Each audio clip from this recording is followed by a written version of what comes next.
سارا دن گھر کے کاموں میں کہاں گزرا کچھ خبر ہی نہیں ہوئی، یہاں تک کہ میں برابر میں جا کر اپنی اماں کی خیریت بھی نہ پوچھ سکی۔ اور پھر جب رات کو فارغ ہوئی تو مجھے اماں کا خیال ستانے لگا۔ سب لوگ اپنے کمروں میں جا کے سو چکے تھے۔ میں نے باورچی خانہ دھویا، اپنے کمرے میں جھانکا تو فہد پوری طرح گیم کھیلنے میں مصروف تھا۔ سنو فہد، میں سارا دن اماں کی خیریت نہیں پوچھ سکی، میں گھر جا رہی ہوں۔ میں نے فہد کو آواز دی تو اس نے پلٹ کر بھی میری طرف نہ دیکھا۔ کہنے لگا ٹھیک ہے، جلدی آ جائیے گا۔ تم نہیں چلو گے ساتھ؟ وہ روزانہ ہی اماں کی خیریت پوچھنے کے لیے آیا کرتا تھا، اس لیے میں نے اس سے بھی پوچھ لیا۔ میں جا کے کیا کروں گا رابی، آپ جا کے پوچھ آئیں۔ اس کی نظریں مستقل گیم کی اسکرین پر ہی جمی ہوئی تھیں۔ بنا کچھ کہے میں نے چھت کی سیڑھیوں کا راستہ طے کیا اور دیوار پھلانگ کر اپنے گھر میں اتر گئی۔ جیسے ہی میں اپنی اماں کے کمرے کے دروازے پر پہنچی تو خود بخود میری آنکھیں بھیگ چکی تھیں۔ آج پہلی بار ایسا ہوا تھا کہ صبح سے لے کر رات ہو چکی تھی اور میں نے اماں کو نہیں دیکھا تھا۔ جیسے ہی کمرے میں قدم رکھا تو اماں کو جاگتے پایا۔ مجھے دیکھتے ہی ان کا چہرہ کھل اٹھا۔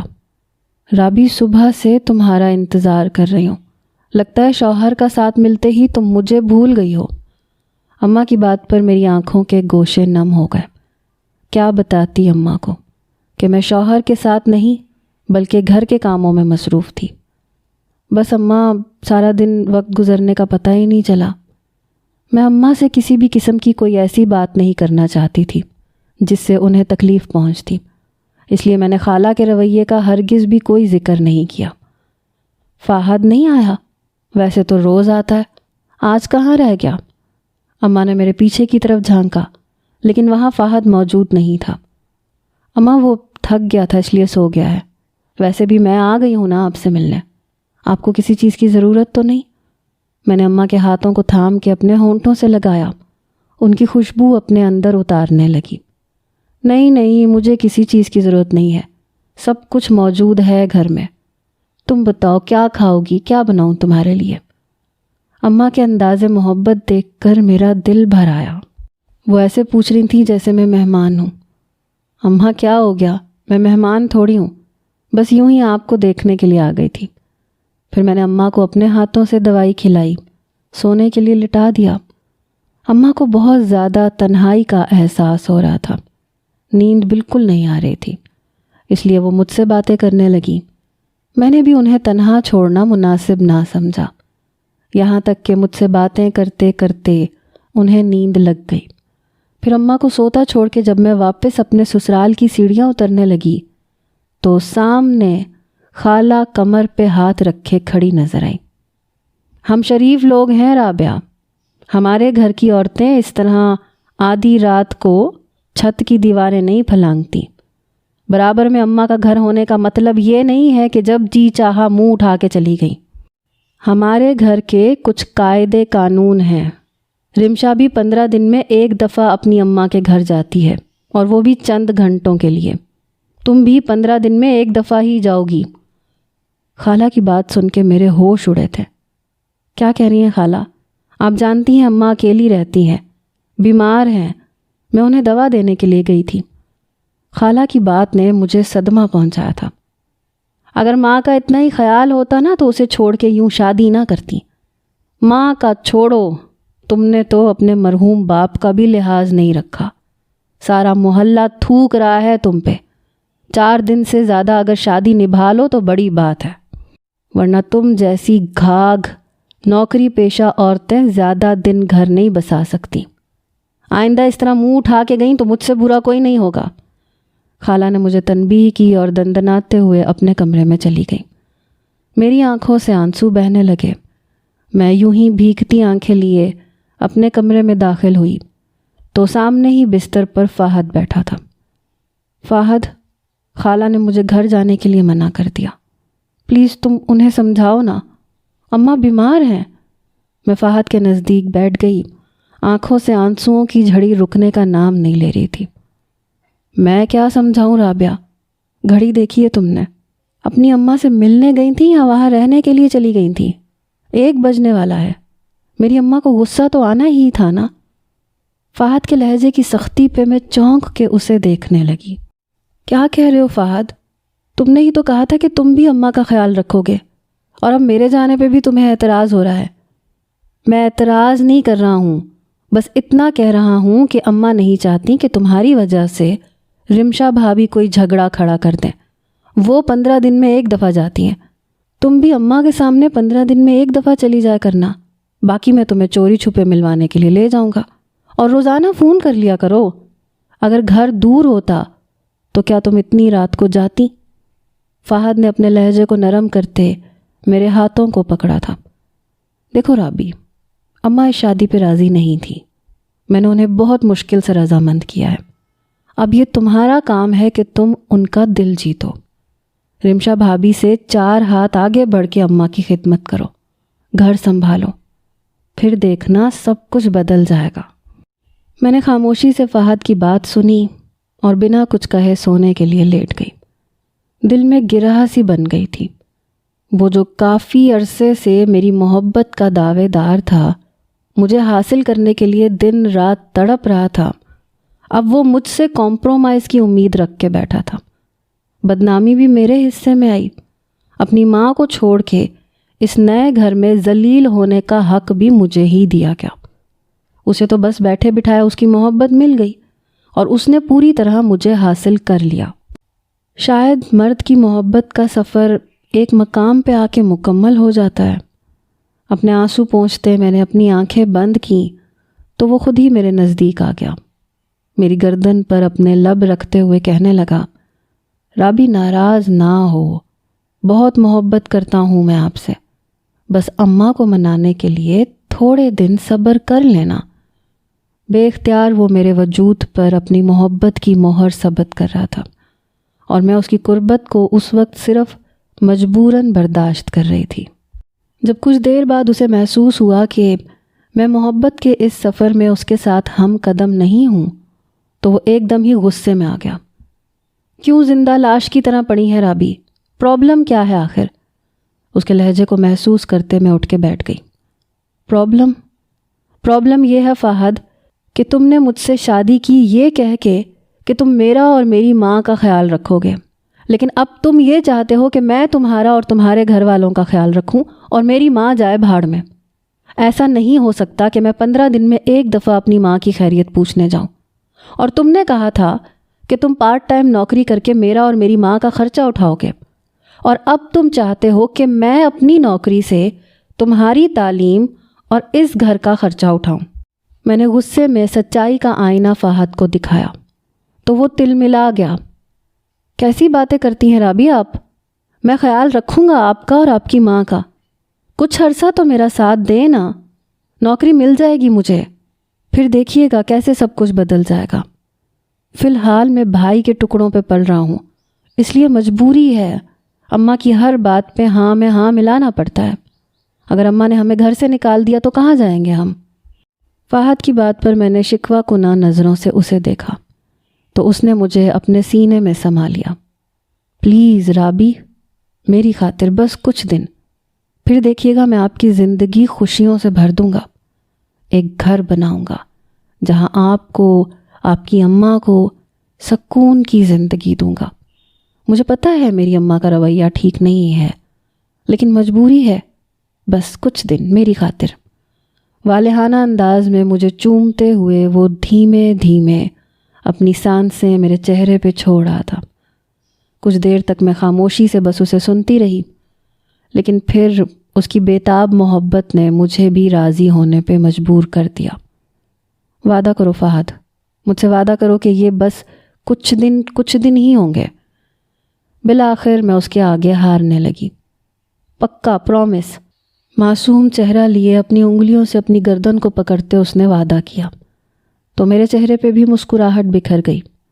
مجھے کمپرومائز کرنے میں کوئی پرابلم نہیں تھا، لیکن میں چاہتی تھی کہ یہ وقت زیادہ طویل نہ ہو۔ میں نے دفتر سے بس 2 ہی دن کی چھٹی لی، اس لیے تیسرے دن مجھے دفتر کے لیے جانا تھا۔ رات کو فہد کی اماں نے صاف لفظوں میں کہہ دیا کہ صبح 6 بجے اٹھ کے پہلے پورے گھر کا ناشتہ بنانا، صفائی کرنا، اس کے بعد نوکری پہ جانا، کیونکہ رمشا دوپہر کا کام کرے گی اور پھر رات کا کھانا تم آ کے بناؤ گی۔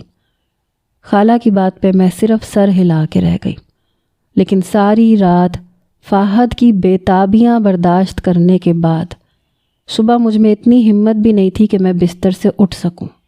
سارے گھر کا ناشتہ بنانا اور نوکری پہ جانا تو ایک انتہائی مشکل کام لگ رہا تھا، لیکن اب زندگی کو اسی ڈگر پہ چلنا تھا۔ اسی لیے میں نے 6 بجے کے الارم پر اپنی آنکھیں زبردستی کھولیں، فہد کی طرف دیکھا جو اب گہری نیند سو رہا تھا۔ اس کے وجود پر کمبل ڈالتے میں نے کمرے سے باہر کا رخ کیا، سارے گھر کی صفائی کی اور پھر سب کا ناشتہ بنا کے ہاٹ پاٹ میں رکھا۔ تیار ہو کے دفتر کے لیے نکلنے لگی تو خالہ اپنے کمرے سے نکل کر آئیں۔ کام ہو گئے ہیں سارے گھر کے؟ ایک گہری نظر انہوں نے پورے گھر پہ ڈالی، پھر صفائی میں کافی ساری کمیاں گنواتے ہوئے کہنے لگیں، بی بی جلدی جلدی کا مطلب یہ نہیں ہے کہ تم گھر کو کباڑ خانہ یا کوڑے دان سمجھ لو۔ آج تو تم جا رہی ہو اسی لیے چلی جاؤ، لیکن کل سے اگر یہ سب کچھ اتنا کچھ چھوڑا تو میں دوبارہ صفائی کرواؤں گی۔ خالہ نے صوفہ ہٹا کے اس کے پیچھے کی مٹی مجھے دکھاتے مجھے تنبیہ کی اور میں جی اچھا کہہ کے نکل پڑی۔ فہد نہ سو کے اٹھا تھا، نہ میں اسے الوداع کہہ سکی۔ میں نے اسے جگانے کی کوشش کی تھی تاکہ وہ مجھے اسٹاپ تک چھوڑ دے، لیکن وہ گہری نیند میں تھا۔ کہنے لگا، ہمیشہ خود ہی تو جاتی تھیں، اب میں کیوں چھوڑ کے آؤں؟ اب چلی جائیں نا، مجھ سے نہیں اٹھا جاتا صبح۔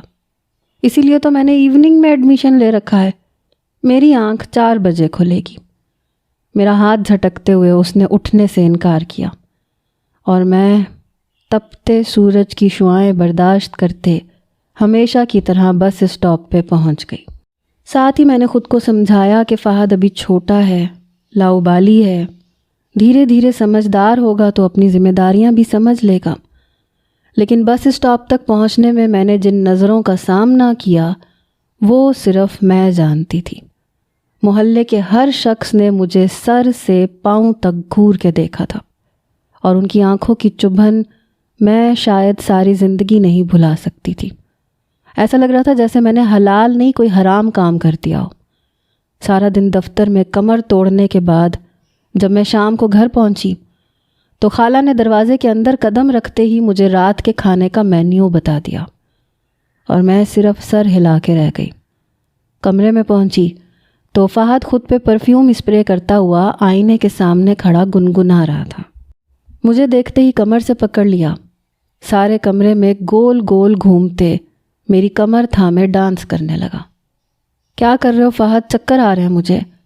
بڑی مشکل سے میں نے خود کو اس سے آزاد کروایا اور بستر پہ گر گئی۔ رات کو سردی، دن کو گرمی، عجیب موسم چل رہا تھا۔ طبیعت بھی کچھ بوجھل سی لگ رہی تھی۔ میں نے جوتے اتار کے ایک طرف ڈالے، گہرا سانس بھرتے بیڈ گراؤنڈ سے ٹیک لگا لی۔ کیا یار رابی، آپ کو تو رومانس کرنے کا بھی نہیں پتہ۔ وہ فوراً ہی میرے نزدیک آیا۔ میں نے مسکرا کے اسے دیکھا۔ میں نے کہا، میں بہت تھک گئی ہوں، سارا دن دفتر میں بہت کام ہوتا ہے، تم تو ابھی سو کے اٹھے ہو اس لیے فریش ہو۔ میں نے ایک نارمل سی بات کی تھی جو اس کے دماغ پہ جا کے لگی۔ وہ فوراً ہی کھڑا ہو گیا۔ رابی پلیز اب جتانا تو بند کریں نا، میں جانتا ہوں آپ نوکری کرتی ہیں، تھک جاتی ہیں، لیکن اس کا یہ مطلب نہیں ہے کہ بار بار مجھے جتائیں کہ میں کچھ نہیں کر رہا۔ وعدہ کیا ہے نا میں نے کہ ڈگری پوری ہوتے ہی نوکری کروں گا۔ ناراضگی سے جوتے پہنتے اس نے اپنا بیگ اٹھایا تو مجھے احساس ہوا کہ وہ کچھ زیادہ ہی ناراض ہو گیا ہے، جبکہ میرا ہرگز بھی ایسا مطلب نہیں تھا۔ فہد ایسی کوئی بات نہیں ہے، میں بس یوں ہی کہہ رہی تھی۔ میں نے فوراً اس کے گلے میں اپنی باہوں کا ہار ڈالا تو اس کا رویہ نارمل ہو گیا۔ رابی پلیز بار بار اپنی نوکری کی بات نہ کیا کریں، مجھے خود بھی اچھا نہیں لگتا کہ آپ نوکری کریں، لیکن آپ کو پتہ ہے نا ہماری مجبوری ہے۔ ہاں مجھے پتہ ہے، چلو اب جاؤ، دیر ہو رہی ہے۔ میں نے اس کے بالوں میں انگلیاں پھیر کے بال سیٹ کیے تو وہ مسکرا کر کمرے سے باہر نکل گیا۔ لیکن چند لمحوں بعد باہر سے آتی خالہ کی آواز نے میرے کان کھڑے کر دیے۔ فہد نے شاید خالہ سے پیسے مانگے تھے اور وہ اس سے کہہ رہی تھیں، اپنی بیوی سے پیسے لے، اب تیرا خرچہ وہ اٹھائے گی، سعد کی کمائی کو میں مزید تجھ پہ نہیں لٹا سکتی۔ ان دونوں کے درمیان بحث شروع ہو چکی تھی اور میں نے اپنا سر پکڑ لیا۔ پھر کچھ دیر بعد کمرے کے دروازے پر فہد کا چہرہ نظر آیا۔ وہ خاموشی سے آ کے میرے سامنے کھڑا ہو گیا تو میں نے بنا کچھ کہے پرس میں سے 2000 نکال کے اس کے ہاتھ میں پکڑا دیے۔ تھینک یو کہتے اس نے میرے ماتھے کو چوما اور گھر سے باہر نکل گیا۔ اور میں سوچنے لگی کہ یہ سب کچھ کب تک اور کیسے چلے گا؟ میری کمائی میں میں اپنی اماں کی دوائیاں اور گھر کا خرچہ چلاتی تھی، اب یہاں پہ فہد کا خرچہ اٹھا کر اس کی فیسیں بھی بھرنی تھی۔ فہد کے جانے کے بعد میں نے پھر باورچی خانہ سنبھالا۔ کمر میں شدید درد کے باوجود میں رات تک کام کرتی رہی، اور پھر جب تھک کر کمرے میں آئی تو اماں کا خیال ستایا۔ دل چاہا کہ دوڑ کے اپنے گھر جاؤں، اماں کو گلے سے لگاؤں، اپنی تھکن بیان کروں، لیکن خالہ کا خیال آتے ہی میں نے جانے کا ارادہ ترک کیا اور اماں کو فون ملایا۔ دوسری طرف اماں ناراض بیٹھی تھیں۔ سارا دن گزار کے تمہیں اب وقت ملا ہے، کب سے یاد کر رہی تھی میں تمہیں۔ اماں بس کیا کروں، گھر کے کام اور نوکری سے ہی فرصت نہیں۔ بیٹی تم نے نوکری کیوں نہیں چھوڑی ابھی تک؟ اب تمہیں نوکری چھوڑ دینی چاہیے۔ فہد کو ذمہ دار بناؤ گی تو وہ ذمہ دار بنے گا نا۔ اماں مجھے لگتا ہے میں نے جلد بازی میں غلط فیصلہ کر لیا۔ مجھے لگا تھا کہ فہد آپ کی اور میری حفاظت کرے گا، ہمارا خیال رکھے گا، لیکن وہ ابھی کسی قابل نہیں ہے۔ نہ چاہتے ہوئے بھی شکوہ میری زبان پر آیا اور میں نے اماں سے وہ بات کہہ دی جو شاید نہیں کہنا چاہیے تھی، کیونکہ اسی پل فہد کمرے میں داخل ہوا اور اس کی نظروں کی تپش نے مجھے جھلسا کے رکھ دیا۔ اماں میں آپ سے بعد میں بات کرتی ہوں۔ میں نے جھٹ فون بند کیا۔ اور کیا خیال ہے آپ کا میرے بارے میں؟ سینے پہ ہاتھ لپیٹے وہ مجھے دیکھنے لگا۔ میرا یہ مطلب نہیں تھا فہد۔ میں نے فوراً سے اسے بازوؤں سے پکڑ کے اپنے پاس بٹھایا۔ مجھے دیکھنے کے بجائے وہ سامنے دیکھ رہا تھا۔ پچھتا رہی ہیں آپ اپنے فیصلے پہ؟ ایسی بات نہیں ہے فہد، اماں مجھے یاد کر رہی ہیں اور میں ان سے ملنے تک نہیں جا سکتی۔ برابر میں گھر ہے میرا، تکلیف ہو رہی ہے مجھے اس بات کی۔ ہر لڑکی کو کمپرومائز کرنا پڑتا ہے، سب اپنی ماں کا گھر چھوڑ کے رخصت ہوتی ہیں۔ میں نے تو بس آپ سے کچھ وقت کی مہلت مانگی ہے اور آپ مجھے اتنی مہلت نہیں دے سکتی۔ اس کی آنکھوں میں نمی اترنے لگی تو مجھے افسوس ہوا کہ مجھے اماں سے ایسی بات کہنی ہی نہیں چاہیے تھی۔ اچھا معاف کر دو نا۔ میں نے اپنے کان پکڑے تو اس نے جھٹ سے میرے ہاتھ پکڑ لیے۔ پلیز رابی ایسے تو نہ کریں۔ اس کا موڈ فوراً بدل گیا۔ تم فریش ہو کے آؤ، میں کھانا لگاتی ہوں۔ میں نے فہد کے لیے کھانا لگایا، پھر خود شاور لینے کے لیے واش روم میں گئی تو فہد کے بارے میں سوچتے ہوئے جان بوجھ کے میں نے ساڑی نکال کے پہنی، اپنے گیلے بال کھلے چھوڑے، ہونٹوں پہ سرخ لپسٹک لگا لی۔ میں اس کا موڈ بہتر کرنا چاہتی تھی، اسی لیے پوری طرح تیار ہو کے واش روم سے نکلی تو وہ مجھے دیکھتا ہی رہ گیا۔ وہ کھانا کھا چکا تھا، اس لیے فوراً میرے نزدیک آ کر مجھے اپنی باہوں میں بھرتے اپنی بےتابیاں مجھ پہ لٹانے لگا، اور یہ رات میری زندگی کی خوبصورت ترین رات بن گئی۔ فہد کی محبت پر مجھے ہرگز بھی کوئی شک نہیں تھا۔ میں جانتی تھی کہ وہ مجھ سے واقعی میں بہت محبت کرتا ہے، بس شاید یہ عمر کا فرق تھا جس کی وجہ سے ہم دونوں فی الحال اس رشتے میں سروائیو کر رہے تھے۔ دن ایسے ہی تیزی سے گزرنے لگے، نہ خالہ کا رویہ بدلا، نہ میری ذمہ داریوں میں کوئی کمی آئی، اور نہ ہی فہد کے اندر میچیورٹی پیدا ہوئی۔ وہ ابھی تک بچہ ہی تھا جو سارا وقت یا تو سویا رہتا یا پھر یونیورسٹی جا کر واپس آتا تو زبردستی مجھ سے اپنا حق وصول کرتا۔ میری تھکن، میری مجبوریوں کا اسے ابھی تک احساس نہیں ہو سکا تھا، اور میں صرف اس لیے خاموش تھی کہ اس کی ڈگری مکمل ہو اور وہ نوکری شروع کرے تو میں پہلی فرصت میں اپنی نوکری چھوڑ دیتی۔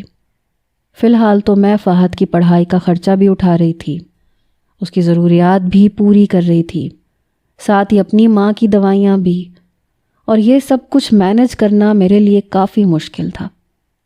پھر 3 مہینے ایسے ہی گزر گئے۔ ان 3 مہینوں میں نورین نے مجھ سے ڈھنگ سے ایک بار بھی بات نہیں کی۔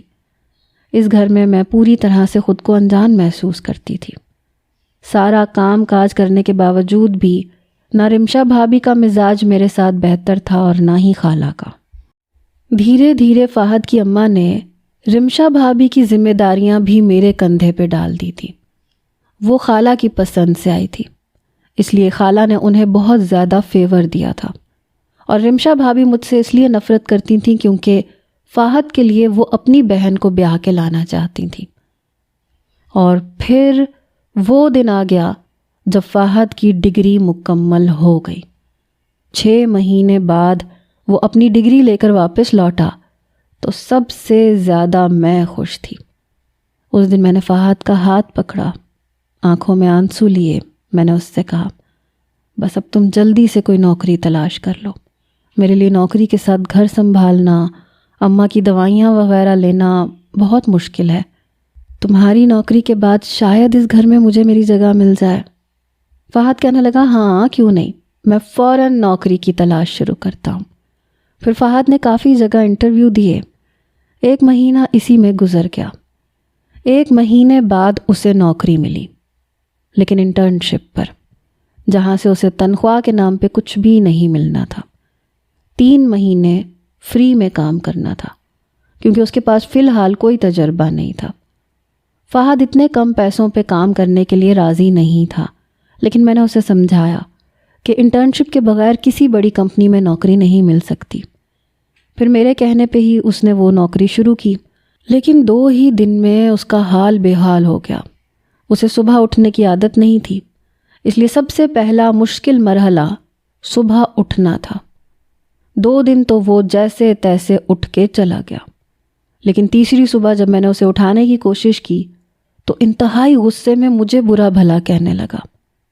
گہری نیند میں تھا، شاید اسے اندازہ بھی نہیں تھا کہ وہ مجھ سے کس قسم کی بات کر رہا ہے۔ جب اس کی باتیں میری برداشت سے باہر ہوئیں تو میں غصے میں چیخ پڑی، فہد ہوش میں آؤ، 9 بجنے والے ہیں، 9 بجے تمہیں دفتر کے اندر ہونا چاہیے تھا، کب تک یوں ہی بچے بنے رہو گے؟ میرے غصے پہ وہ اٹھ کے بیٹھا، لیکن اس کا مزاج نہیں سنبھلا تھا۔ نہیں جایا جاتا مجھ سے یہ صبح اٹھ کے نوکری پہ، میں نہیں کر سکتا یہ مفت کی انٹرنشپ، کوئی اور کام تلاش کروں گا میں۔ اس نے صاف انکار کر دیا کہ وہ نہیں جائے گا، اور یہ سن کے میرے ہوش اڑے تھے۔ جس دن کے انتظار میں نے اتنے مہینے گزارے تھے، وہ دن آنے کے بعد بھی میری زندگی میں سکون نہیں آیا تھا۔ فہد، کیا کہہ رہے ہو؟ تمہیں کوئی شام کی نوکری تو دے نہیں سکتا نا؟ ایوننگ یونیورسٹی کی طرح کیا جاب بھی ایوننگ چاہتے ہو؟ ڈھونڈ لوں گا میں کچھ نہ کچھ۔ اٹھنے سے انکار کرتے وہ سیدھا دوبارہ کمبل کے اندر گھس چکا تھا، اور ساتھ ہی اس نے مجھے تاکید کی کہ اب میں اسے اٹھانے کی غلطی نہ کروں۔ اس کے رویے پر میرے آنسو بہتے چلے گئے۔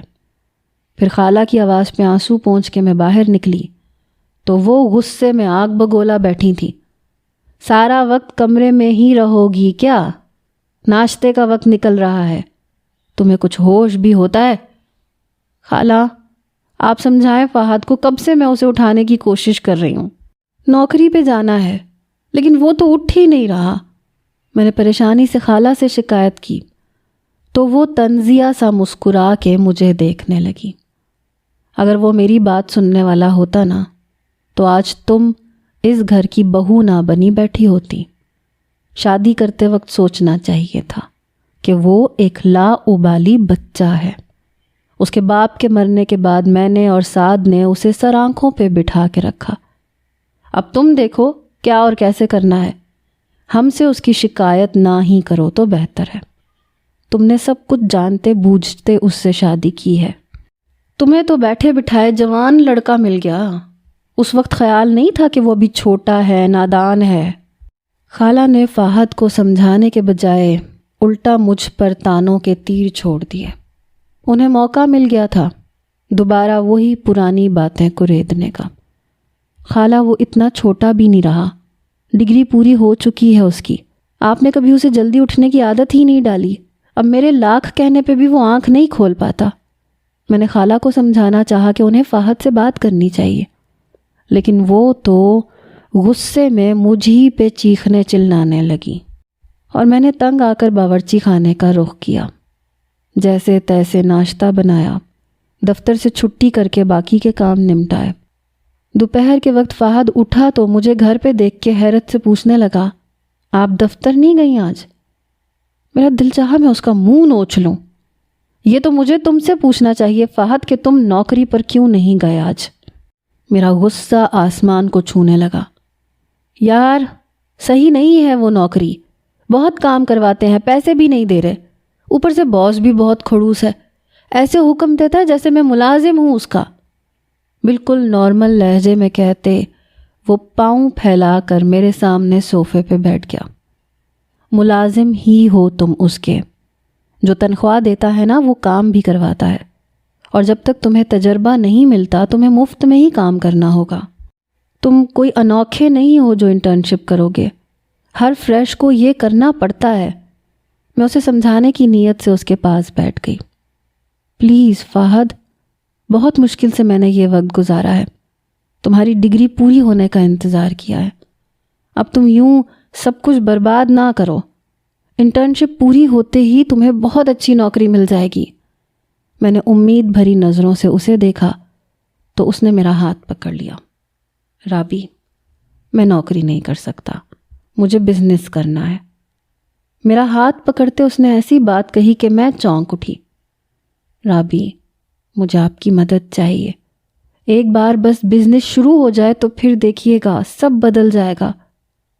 میں کیا کر سکتی ہوں فہد؟ میں نے حیرت سے فہد کو دیکھا۔ مجھے پیسے چاہیے ہوں گے بزنس کے لیے رابی، آپ میری بیوی ہیں، آپ ہی تو میری مدد کریں گی۔